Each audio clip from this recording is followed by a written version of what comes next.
The Ethics and Anti-Corruption Commission is investigating allegations against 8 members of staff suspended from the Kenya Forest Service.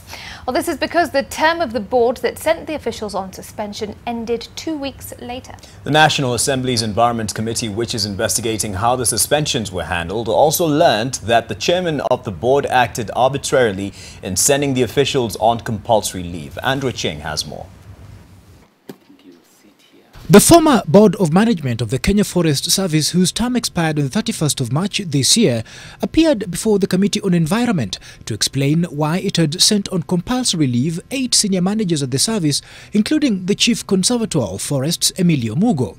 So were they being suspended because of the positions they were holding, or they are being suspended because of adverse actions that the board had noticed on their part? While the board insists that the right procedure was followed in the suspensions, it was at pains to explain why the letter suspending the team was released on the 12th of March, while the board sat on the following day on the 13th of March to deliberate on the suspensions that appeared to have already been made by the chairman of the board.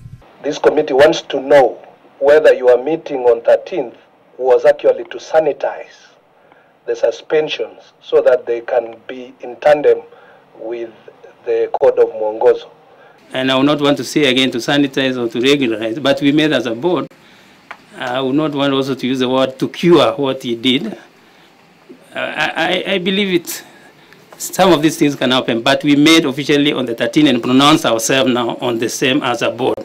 The committee says the hasty and unprocedural suspension of the management team was meant to hide the shame of illegal logging in the country. The committee also says that the suspensions would not have happened had the Cabinet Secretary for Environment not been as aggressive. We are 100% convinced that this board and the former management were sleeping together, and so tightly so.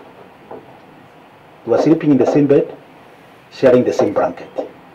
But when the Cabinet Secretary came on board, together with this particular committee, there was noises across the entire country. The task force was there.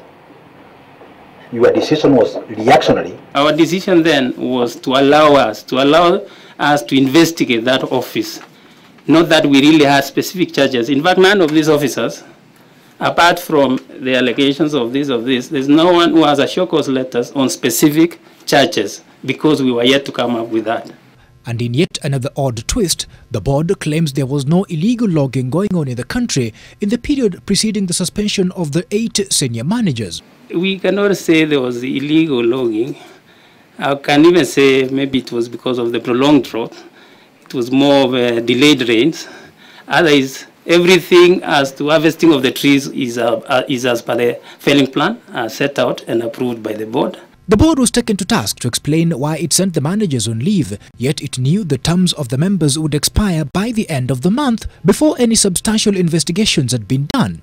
Now it is the EACC that has taken up the investigations. Andrew Ching, NTV.